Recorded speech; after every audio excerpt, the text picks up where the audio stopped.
पिछले पार्ट में हमने देखा था कि याओलाओ फिलहाल इन्हें ऐसा फील होता है कि जहाँ पर क्लैन का मोनूमेंट गड़ा हुआ है ये उसके शायद नीचे की जगह है।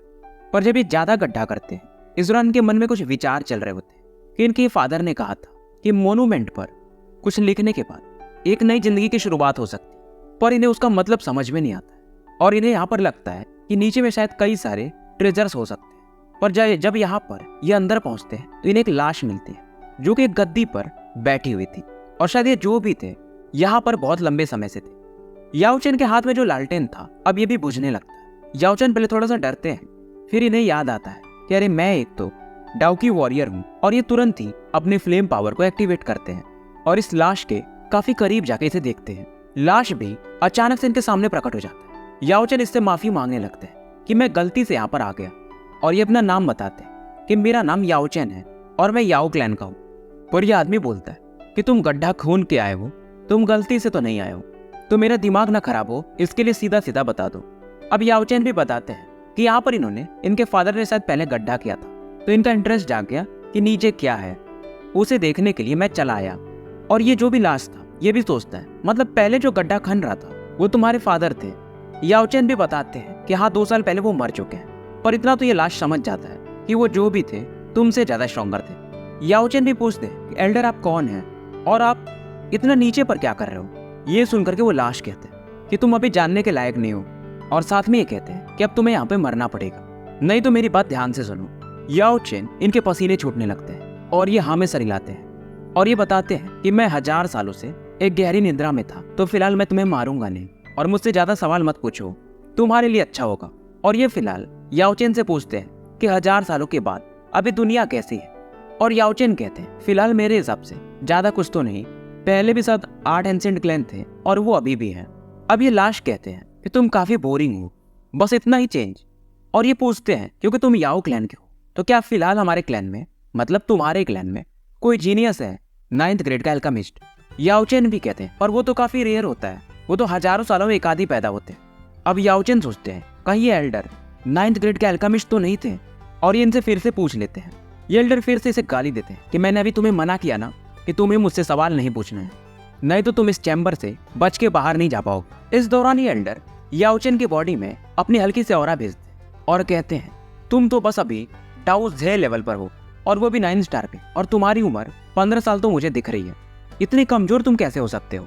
तो पिछले एपिसोड में मैंने गलती से इसे डाउ किंग बता दिया था, पर फिलहाल अपने मास्टर याओचेन डाउ जे लेवल के 9 स्टार पे रहते हैं। याओचेन भी कहते हैं कि मैं एक बस साइड फैमिली का बंदा हूँ और मेरी ब्लड लाइन काफी वीक है, बस मैं अपनी मेहनत के दम पर यहाँ पर पहुंचा हूँ, मुझे कोई भी रिसोर्स नहीं मिलता है। और ये कहते हैं कि मेरा स्ट्रेंथ लेकिन बाकियों से स्ट्रांग है। और इस समय ये जो एल्डर थे याओचेन का टेस्ट लेते हैं और अपने प्रेशर के बावजूद याओचेन हार नहीं मानते हैं, और ये काफी प्रभावित होते हैं कि वैसे तो तुम काफी गरीब हो पर तुम्हारा विल पावर वो काफी स्ट्रांग है, तो तुम एक ना एक दिन जरूर काफी पावरफुल बनोगे। याओचेन भी अंदाजा लगाते हैं कि पक्का ये ओल्ड मैन एक अल्केमिस्ट तो है, वो भी हाई लेवल का, तभी ये मैंने कौन से मेडिसिन खाए हैं क्या किए हैं सब इसे पता चल गया। याओचेन के पास इन्हें एक पिल मिलता है, ये देखकर इसे कहते हैं कि तुम 15 साल के हो गए और यही पिल बना पाते हो, ऐसा पिल तो मैं 6 साल की उम्र में बना लेता था। याओचेन भी कहते हैं हर कोई आपके जैसा टैलेंटेड नहीं होता ना, शायद यही मेरा लिमिट है। अब ओल्ड मैन को गुस्सा आता है कि इस दुनिया में कोई लिमिट नाम की चीज नहीं होती, लिमिट को भी तोड़ा जा सकता है। याओचेन अंदाजा लगाते हैं कि जब ये 6 साल के थे तो 2 स्टार का पिल बना लेते थे, इसका मतलब ये मिनिमम 6 साल की उम्र में डाउ जे लेवल पर रहे होंगे, और वो भी उसके 8 स्टार में। और फिलहाल ये ओल्ड मैन याओचेन को कहते हैं ध्यान से देखो, और यहाँ पर ये अपनी ऑरा से एक कॉल्ड्रन बनाते हैं। 1000 सालों बाद ऐसा ये कर रहे थे, और यहाँ पर ये ओल्ड मैन एक पिल रिफाइन करने लगा जो कि मिनिमम 4th ग्रेड या उससे भी ऊपर था। पिल के अंदर 7 कलर भी अब दिखने लगते, और वो ये वही पिल था जो याओचेन के पास था। इसे ये रिफाइन करके 5th ग्रेड का पिल बना देते हैं, फिर ये इस पिल को फोड़ देते हैं और कहते हैं मैं तुम्हें नहीं दे सकता, और ये बताते हैं कि अगर ये पिल किसी और ने देखा तो वो जान जाएंगी और तुम फिर परेशानी में आ सकते हो। अब याओचेन भी इनसे पूछते हैं कि आप एक 2nd ग्रेड के पिल को 5th ग्रेड के पिल में कैसे बदल सकते हैं, कृपया मुझे सिखाइए। अब ये बताते हैं कि देखो बच्चे, पिल को रिफाइन करना ये एक लंबा प्रोसेस होता है, सीखने में काफी समय जाएगा, और पिल रिफाइनिंग के लिए कुछ चीजें मेजर होती है, जैसे कि एक अच्छे क्वालिटी का फ्लेम होना चाहिए, मेंटल एनर्जी स्ट्रांग होनी चाहिए, जिससे कि तुम सोल एनर्जी भी कह सकते हो। कंट्रोलिंग पावर अच्छा होना चाहिए, तब जाकर के तुम एक अच्छे एल्केमिस्ट बन सकते हो। और यहाँ पर ये फ्लेम के बारे में डाओ फ्लेम बताते हैं। डाओ फ्लेम मतलब शायद हेवनली फ्लेम होगा, और ये बताते हैं कि उसके लिए काफी झगड़े भी होते हैं। अब ये ओल्ड मैन कहते हैं अब यहाँ से निकल जाओ और किसी को कुछ बताना मत, नहीं तो फिर तुम बचोगे नहीं। पर जाने से पहले याओ चैन इनके सामने गिड़गिड़ाते हैं और कहते हैं कि मैं भी काफी स्ट्रॉन्ग एल्केमिस्ट बनना चाहता हूँ, कृपया मुझे गाइड करिए। पर ये एल्डर भी कहते हैं मैं तुम्हारे जैसे एवरेज बच्चों को नहीं सिखाता हूँ। पर याओ चैन भी कहते हैं मैं आपसे यहाँ पर मिला, शायद हमारी कोई एक डेस्टिनी हो सकती है। अगर पिल को शेप किया जा सकता है तो इंसान को क्यों नहीं। एल्डर को गुस्सा आता है कि ज्यादा अगर ज्ञान दिए तो अभी मारे जाओगे। याओ चैन इनके सामने कहते हैं कि एल्डर प्लीज, मैं आपको निराश नहीं करूंगा। एल्डर भी काफी प्रभावित होते हैं, ये बच्चा मरने से भी नहीं डर रहा है। अब ये पूछते हैं कि अब मैं तुम्हारा टेस्ट लेता हूँ, 1+1 कितना होता है। याओ चैन बताते हैं 2, पर एल्डर कहते हैं नहीं 3 होता है। और एग्जाम्पल इतना खतरनाक देते हैं कि यहाँ पे मैं भी हैंग हो जाता हूँ कि अगर एक आदमी है और एक औरत है तो अगर वो मिलेंगे तो एक बच्चा निकलेगा, तो 1+1 3 हो जाता है।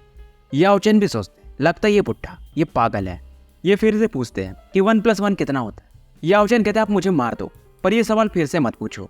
अब ये याओ चैन को समझाते हैं कि देखो जो तुम्हें पता है जो सही है उसे मानना पड़ता है। वैसे ही अल्केमिस्ट भी होते हैं, अगर तुम्हारा ट्रस्ट नहीं है तो तुम कभी भी पिल रिफाइन नहीं कर पाओगे। अब ये याओ चैन को फायर सोर्सेस, सोल पावर के बारे में समझाने लगते हैं, और ये याओ चैन को समझाते हैं कि जो भी प्रेस्क्रिप्शन देखते हो उसका ज्यादा मतलब नहीं होता है। हर इंसान के रिफाइन करने के तरीके अलग होते हैं, बस उसमें तुम्हें मेन प्रॉपर्टीज मिल जाती है, एक गाइडेंस मिल जाता है। और ये याओ चैन को कहते हैं पहले तुम्हें 10 साल इन इंग्रेडिएंट्स को समझने में देना पड़ेगा, और जब तुम इन्हें अच्छे से समझ जाओगे तब जाकर के तुम इन्हें यूज करके पिल्स बना सकते हो।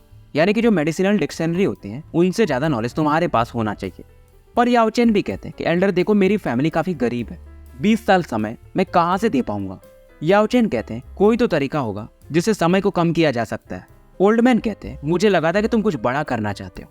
पर याओ चैन इनसे माफी मांगते हैं और बताते हैं कि 1-2 महीने बाद मेडिसिनल कंपटीशन है, और अगर मैं वहां पे जीत पाया तब जाकर के मुझे मेडिसिनल रिसोर्सेस और इनके बारे में ज्यादा पढ़ने को मिलेगा। अब ये सुनकर के एल्डर कहते हैं वैसे एक तरीका तो है। याओ चैन को करीब बुलाते हैं और एक फ्लिक इसके हेड पर दे मारते हैं। याओ चैन काफी दूर जाके गिरते हैं। याओ चैन चिल्लाते हैं कि ये क्या कर रहे हैं, पर तभी याओ चैन फील करते हैं कि इनके दिमाग में कुछ इन्फॉर्मेशन एंटर कर गए। इन एल्डर ने 2 बुक्स के इन्फॉर्मेशन याओ चैन के माइंड में भेज दिया था। एक था मैथ्स के कैलकुलेशन का टेक्निक जो कि काफी ओल्ड टेक्निक्स थे, और इन्होंने दूसरा फाइटिंग स्किल्स भी ऐड कर दिया था ताकि याओ चैन अपने स्ट्रेंथ को जल्दी बढ़ा पाए। याओ चैन काफी खुश होते हैं और एक खतरनाक मैथ्स के फॉर्मूले के बारे में बताते हैं, ज़ू-ज़ी रेशियो, कि अगर मान लो तुम एक डंडे को यूज कर रहे हो और इस एंगल पे यूज करोगे तो तुम एक से ज्यादा इंसान को मार सकते हो। बहुत सारी चीजें फिलहाल ये याओ चैन को समझाते हैं, और वैसे ये बोलते हैं कि पिल्स को रिफाइन करने के लिए एक गोल्डन रेशियो होता है, कौन से पिल को किस टाइम यूज करना है और कितना इसको मोल्ड करना है, कितने के अनुपात में। फिलहाल याओ चैन को आधी बातें समझ में आती हैं और आधी नहीं, पर ये इन्फॉर्मेशन ये इकट्ठा कर लेते हैं और ये बताते हैं कि पिल रिफाइनिंग में तुम एक बार में कामयाब नहीं हो सकते हो। याओ चैन अब यहाँ से निकल जाते हैं। एल्डर भी कहते हैं कि 1 महीने बाद ही आना, और एक बात कहते हैं कि अगर तुम उसे सीखना चाहते हो, the spring of never ageing, ये वाला हर मुझे लेके आ, तभी मैं तुम्हें सिखाऊंगा। और ये कहते हैं अगर तुम उसे ला दिए तो मैं तुम्हें एक स्ट्रॉन्ग स्किल सिखाऊंगा। तो स्टोरी यहीं पे समाप्त करते हैं और मिलते हैं फिर एक नए वीडियो के साथ।